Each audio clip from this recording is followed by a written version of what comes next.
You've got one more chance, TNT2, and then you're coming out and the Matrox is going in.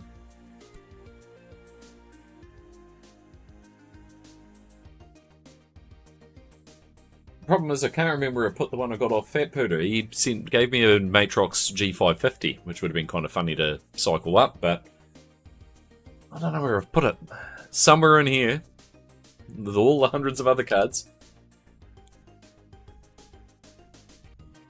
Yeah.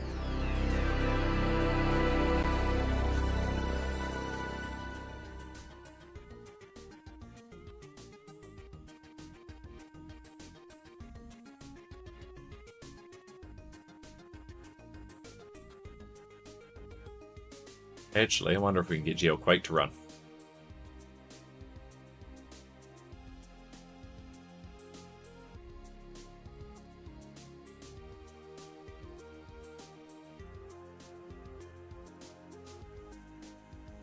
No. No, we cannot.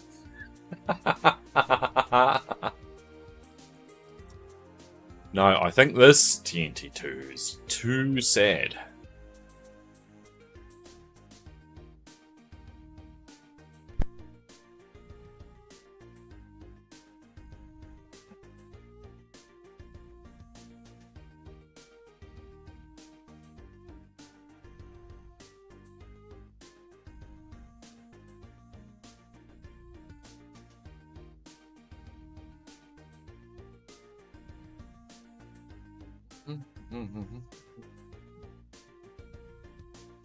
Cards with RAM slots are fucking strange.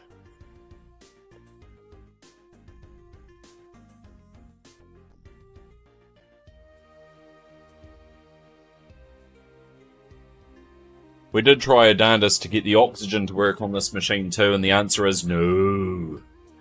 No, the oxygen will not work on this machine. It goes... So I'll save the oxygen for when we've got like a P2 or 3 system that we can spin it up in. It also sounds like Chewbacca getting fed to a fucking wood chipper because the fans are all fucked on it.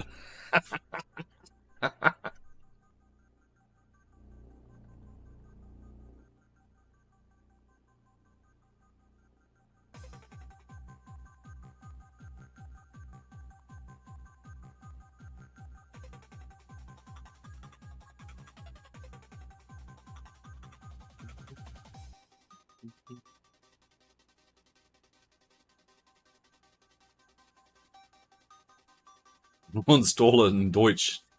That'd be lovely.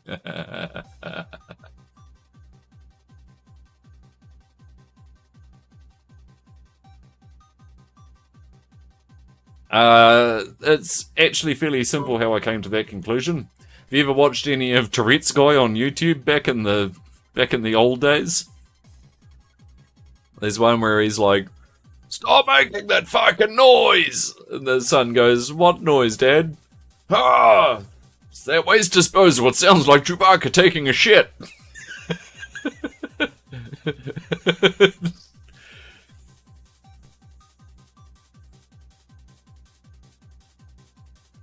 It's like I was saying to Mr. Cheer earlier. Yeah, there's that point, that age in your life where the stupid things you were watching at the time get ingrained into your personality for all time. You know, Tourette's guy telling people that things sound like Chewbacca taking a shit's one of them.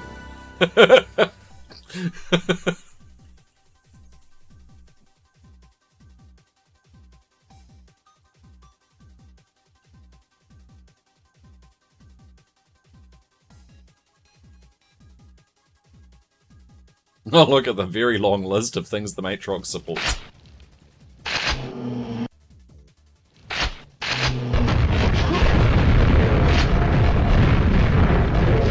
Oh, G200, you are not fast.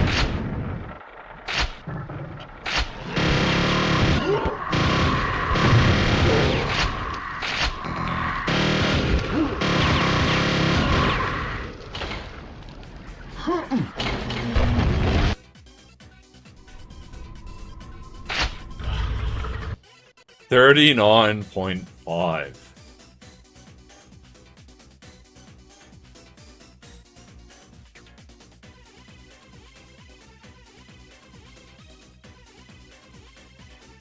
I don't think we need to 3D mark it, but in the interests of curiosity, we kind of have to. We've got to have the numbers. We've got to have the numbers.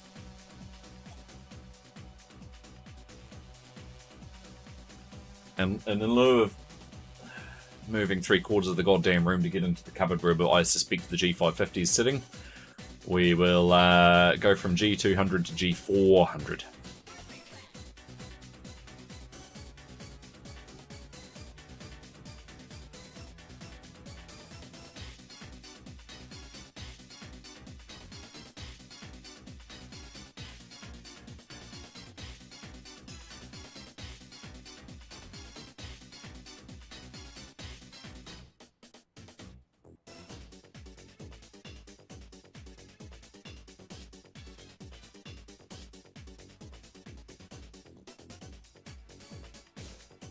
The funny thing being that the Matrox's direct 3D performance appears to be not horrendous, but you put it in OpenGL and it takes a shit.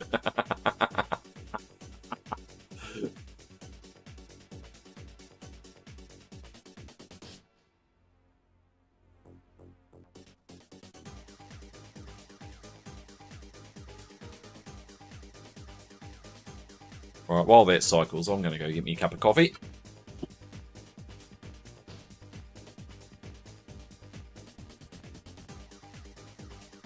So we're going to see if I can try and get this cupboard. Hang on.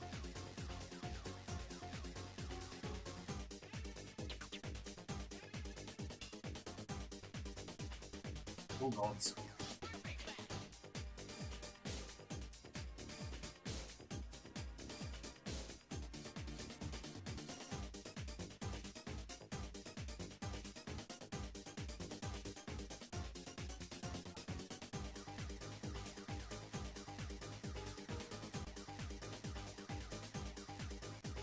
That's the card I was looking for.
They were listed as non-functional. He'd attempted to test them and had no success with any of them.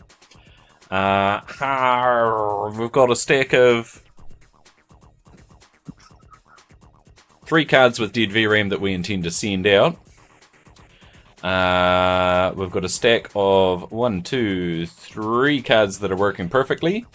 And we've got 2 cards that are dead.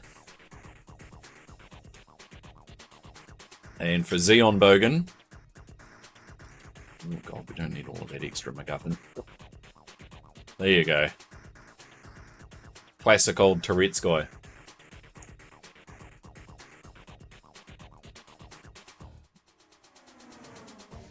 If I die and I meet God, I'm gonna say, shit!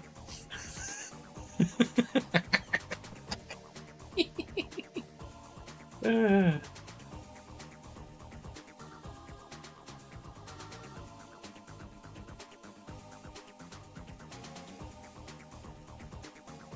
that's all looking good. Shut down.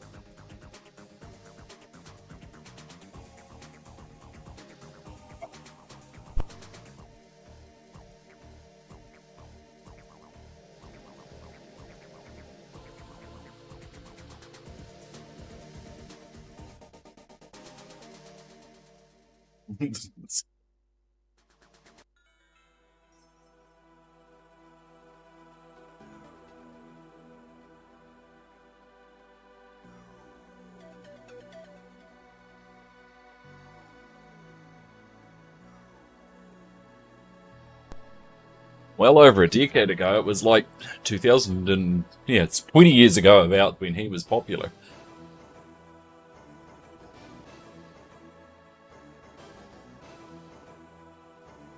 It's some of the... most of it's crap.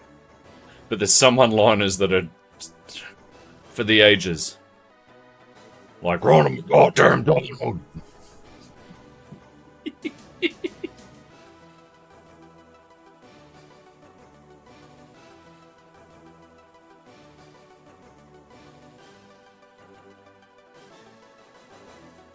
I think his issue was that he was using a machine that was way too quick and was not particularly wholesome for this application.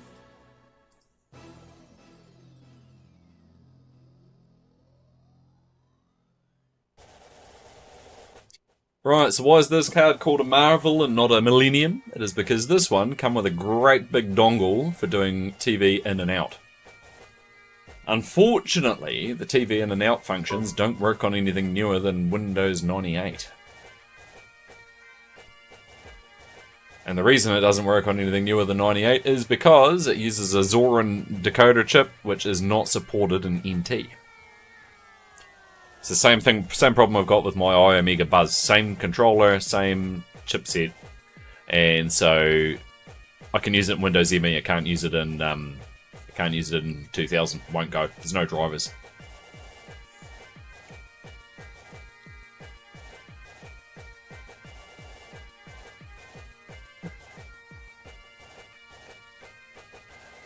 Are you surprised that iOmega would release a product and just not bother to do any software for it?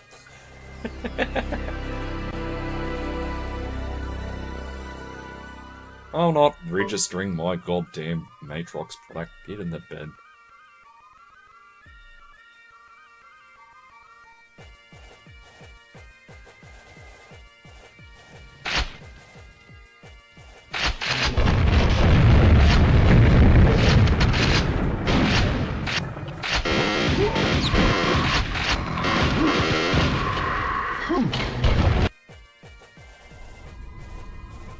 $82. Yeah, it's starting to talk.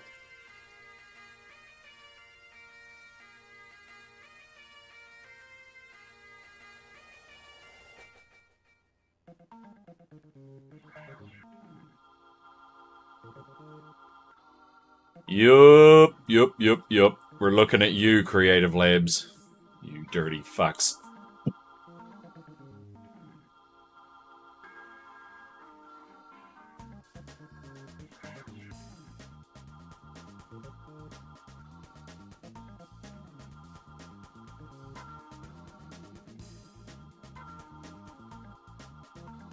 Yup. Yup, they were bad for it.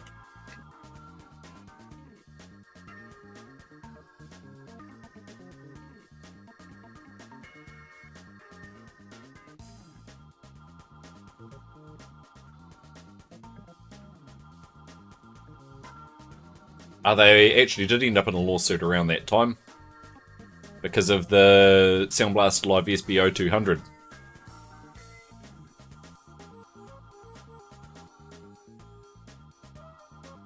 So the SBO 200 was a Dell modified version of the Sound Blaster Live. It used a different variant of the EMU10K1 processor that's found on the Sound Blaster Live. It's a 10K1X. And yeah, it doesn't have hardware acceleration. And so yeah, if you were playing lots of audio and then your CPU started working, you'd get like weird skipping in the sound and all sorts of bizarre side effects.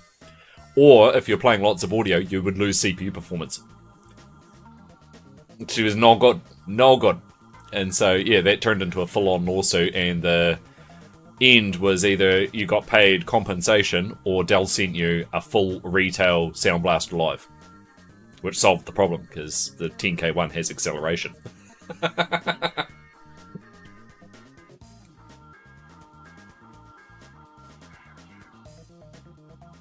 If this machine could run Quake 3 worth a damn, I could bloody near give you a visual demonstration of it, because this machine's already CPU limited. How many people opted for both? You didn't have both as an option. You either got the value of the sound card, because it was a tick box option when you ordered the machine. So you got the value of the sound card back, or you got a new Sound Blaster Live. And so the logical thing to do was actually let them give you the more expensive Live.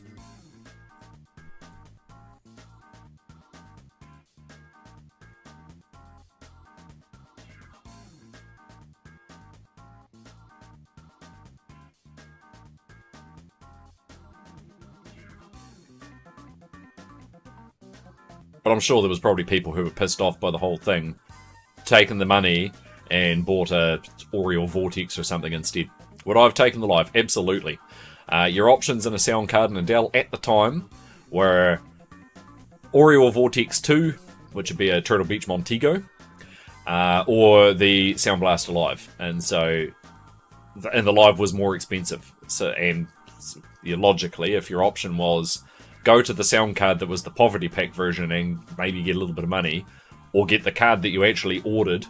I want the card I ordered. I ordered it for a reason. Because it was the posho one. It was the good one. You wanted that one.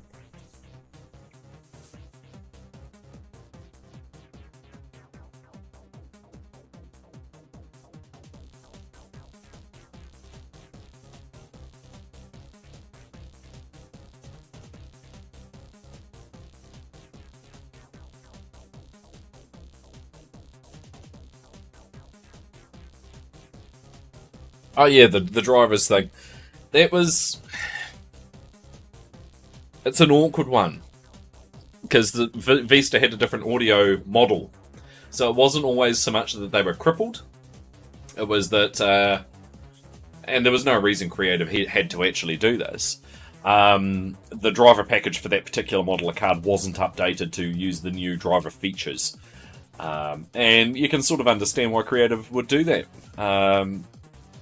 If a new operating system's coming out and you've got a new card that's just arriving, which was the XFi, do you make all of your pre-existing EMU10K1 and EMU10K2s support all of the same stuff as your new card on Windows Vista?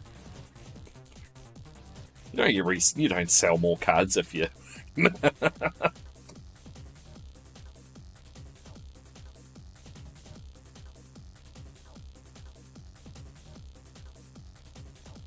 We can, like, the reality is, it was a scummy move. Because an Audigy 2 ZS is a perfectly capable sound card and would be absolutely wonderful in one of those systems. But why? Like,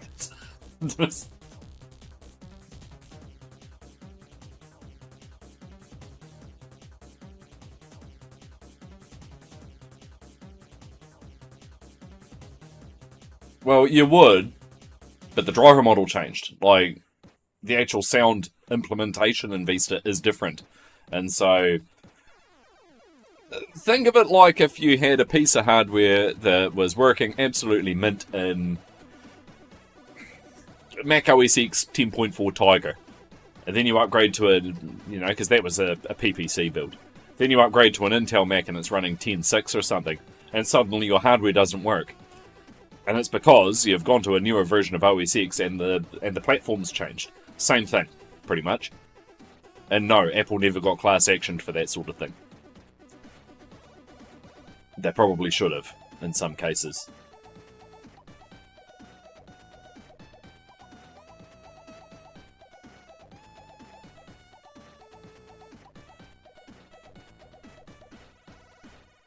Ooh, that's a new high score, I think.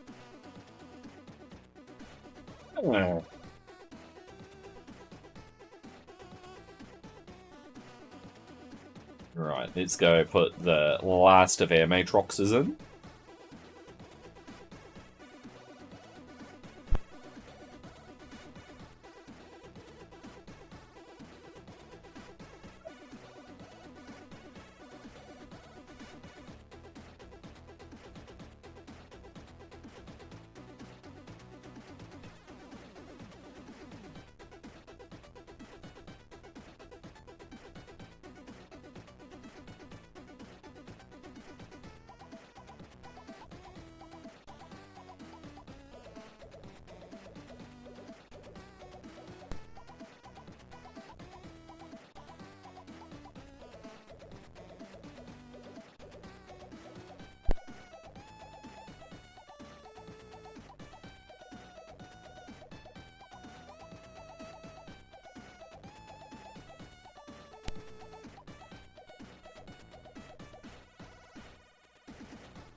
I'll do it.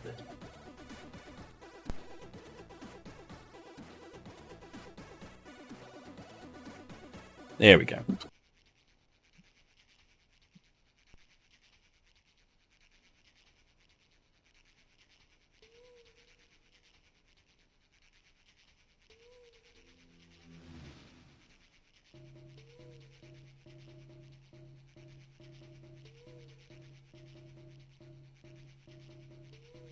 I'm just having a look to see if I can figure out what actually changes between this card and the G400 we just tested. The answer is that the G400 is SD RAM, this is DDR.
Oh, I already had that driver available. Well done, me.